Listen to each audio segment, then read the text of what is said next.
Mga kababayan, mga katambay, si Kamanong po, nagbabalik na naman po muli para po magkomento po sa inyo dito po sa Tambayan mga kabayan. Magandang umaga po, tanghali, hapon, gabi. Madaling araw po sa atin lahat, saan man sulok sa ating bansa o saan man sulok o saan man sulok ng panig ng mundo tayo naroon. Ay maingatan po tayong lahat mga kababayan.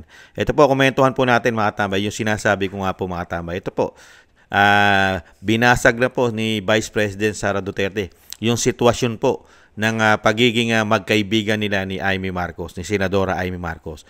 Pagdating po sa politika at pamilya, ay hindi niya po ito maituturing kung totoo po ba itong kaibigan niya o sinasabing parte lang ito ng pamumulitika o politika lamang pagdating sa politika.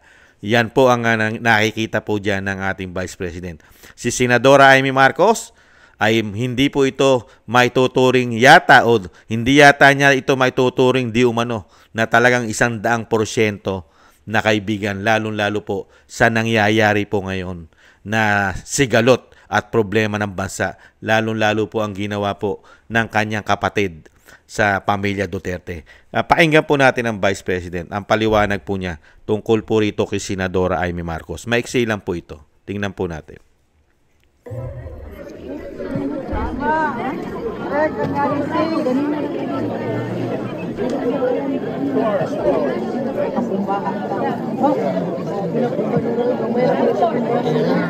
Matyaga talaga si Inday. Kaya willing siya talaga makinig sa tao eh.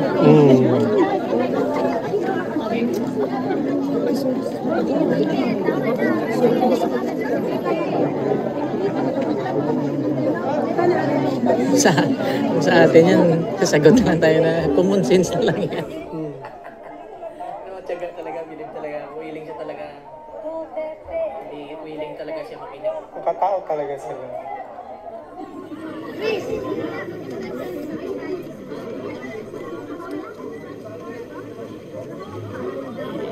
Ayaw na, hindi na si Inday magpapayong.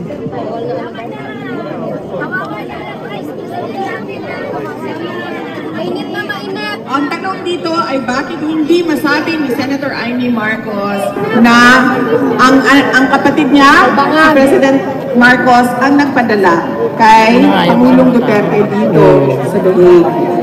Ano yung masagot yan? Exactly, hindi na Dahil hindi ko po alam kung ano iniisip niya at ano ang paninindigan niya sa pamilya at para sa kapatid niya. Dahil hindi namin pinag-uusapan ang kapatid niya dahil alam niya galit ako. Kaya hindi namin pinag-uusapan si Pangulong Bongbong Marcos. I-assure na sa 2028, nandito po kami para sa iyo. Papapangalan namin sa mga Pilipino. Maraming salamat. Hindi po natapos ang aking talupati. Ako nang bahala na Yan po mga tambay, napakasimple lang po nung tanong at sagot mga tambay. Pagdating po kay Senadora Amy Marcos ay hindi po nila pinag-uusapan mga kababayan. At ayaw rin naman pong pag-usapan ni Senadora Amy Marcos yung tungkol po sa kapatid niya mga kababayan. Dahil una-una yung sinasabi ni Vice President, alam kasi ni Senadora Amy Marcos na galit po talaga ang Vice President sa kanyang kapatid sa ginawa po lalong-lalo po sa pamumulitika. Hindi po ba?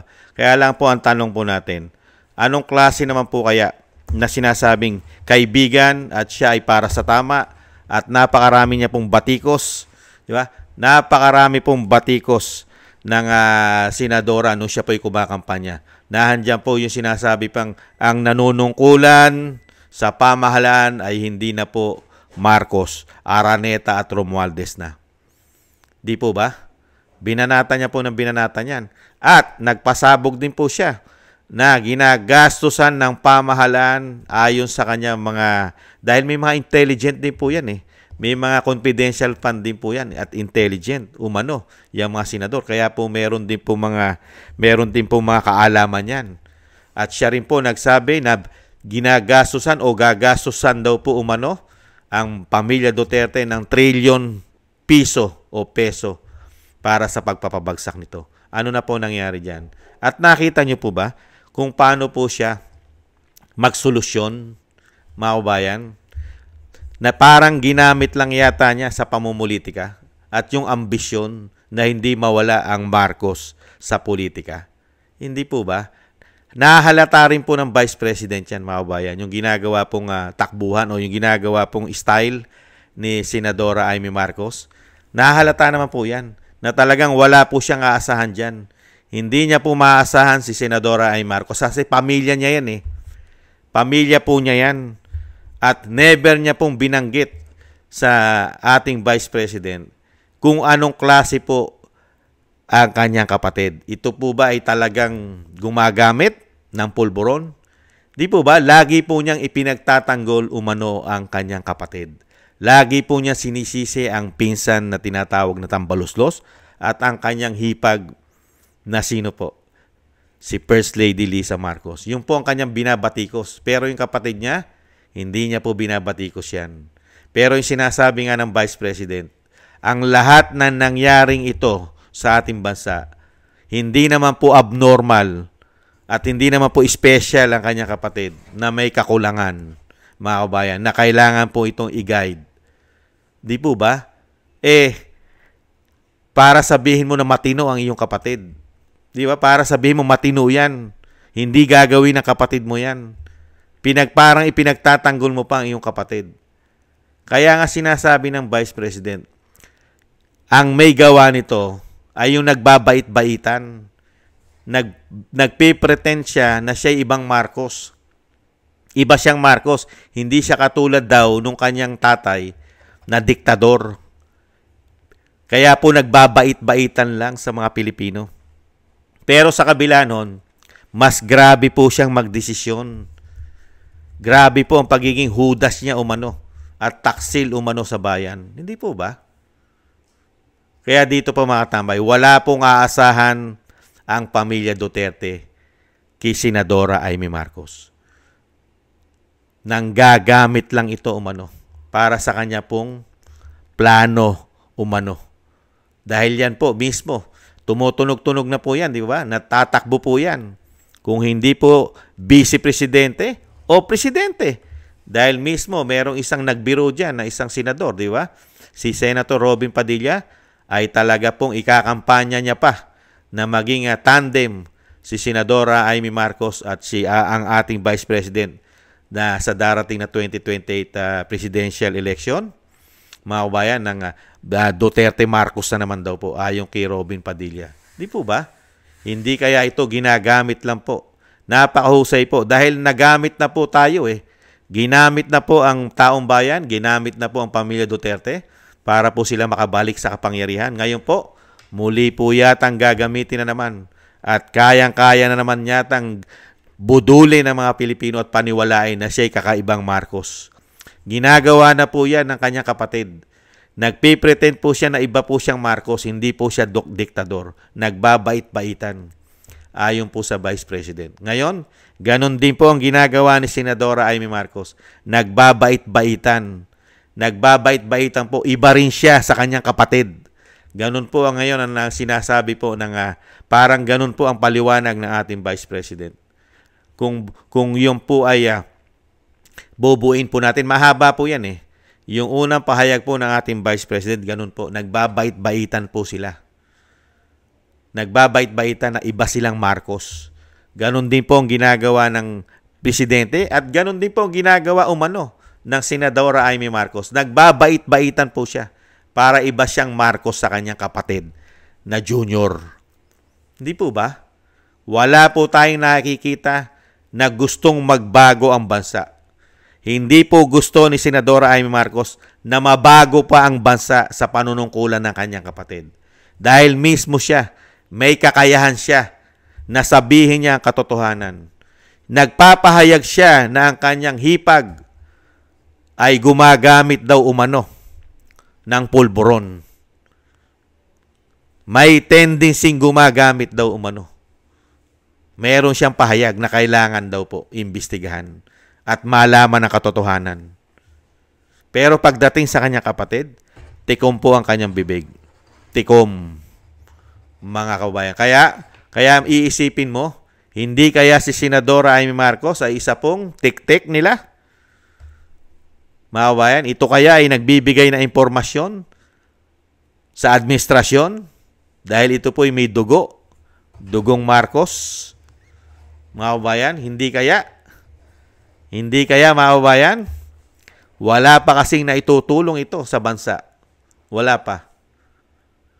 At never niya pong binabatikos at iniimbestigahan ang mga kalukuhan na mga issue po. Hindi po nila pinangungunahan ang issue po ng mga korupsyon, pamumulitika. Meron lang po siyang ginawa para maghugas kamay dahil panahon ng kampanya, panahon ng politika, inimbestigahan niya po sa Senado yung ginawa pong pag-aresto. Pagkatapos noon, wala na po tayong balita. Hindi na po niya kinalampag. Hindi niya na kinalampag ang ombudsman. Napakadali po yan. Mag-file ka lang ng impeachment sa iyong kapatid dahil sa nakikita mong problema ng bansa. Napakaraming problema. May issue pa ng pulburon. May issue pa ng pulburon sa ibang bansa ang iyong hipag. Pero hinahayaan mo lang, Senadora Amy Marcos. Hinahayaan mo lang ang lahat. Nagtataingang kawali ka lang. Lumilipas ang panahon. Tapos sasabihin mo sa mga Pilipino, hindi mo nagugustuhan ang pagpapalakad ng gobyerno dahil iba na nagpapatakbo. Kung iba na nagpapatakbo, bakit ayaw mo pa itong paalisin? Dahil yung nagpapatakbo na sinasabi mong iba, hindi naman ito binoto ng taong bayan para maging presidente. Di po ba? Pinagtatakpan mo, kinakampihan mo dahil iyong kapatid. At ayaw mo ring mawala sa pwesto ang iyong kapatid. Yun po ang komento ni Kamanong. Nagbabalat kayo. Doble kara ang senadora umano. Dahil mismo ang Vice President, mga kabayan, ay wala po talagang naririnig sa isang senadora na pagkakamali, hinihingi man lang niya ng dispensa ang kanyang kapatid sa mga ginawa po. Di ba? Wala. Hindi sila nag-uusap sa nangyayari po pamumulitika at pagpapabagsak. Mga kabayan, hindi po siya humihingi ng dispensa. Matama. Hindi nila pinag-uusapan pagdating po sa politika. Lalo-lalo po sa ginawa ng kanyang kapatid. Hindi po binabanggit. Ano aasahan natin sa isang senadora na may dugong Marcos, mga kababayan? Mahusay lang po, sanay na sanay po, dahil matandang politiko na, sanay na po, para pong artista, mga kababayan. Sanay po na scripted lang po. Binabasa lang at memorize lang po ang kanyang script para po dito sa taong bayan, sa atin. Pero sa bandang huli, sila rin po, mga tambay. Sila pa rin. Sila pa rin ang kumukontrol ng ating bansa. Ganyan po katindi ang isang ang sinasabi pong kaibigan. Kaibigan daw po ito. Kaibigan. Pero pagdating sa politika, walang kaibigan, mga kabayan. Walang kaibigan. Kaya hindi mo malaman isang araw, hindi kaya na mismong sasaksak sa likod mo ay ang itinuturing mong kaibigan. Marami pong ganyan nangyayari sa atin. Di po ba? Yang kaibigan mo mismo na tinuturing, ang maninira pa sa'yo at sasaksak pa sa likuran mo at magte-trader pa sa'yo. Hindi po ba? Marami na po tayong experience na ganyan. At nangyayari po talaga yan sa totoong buhay. Kung sino pa yung itinuturing mong kaibigan, siya pang maghuhudas sa'yo. Hindi po ba, mga kabayan? Maraming salamat po. At least, naliwanagan po tayo kahit maiksi lang po yung talumpati at sagot. Yung sagot po ni Vice President doon sa tanong po ng ating kababayan doon po sa The Hague, sa Netherlands, sa ICC.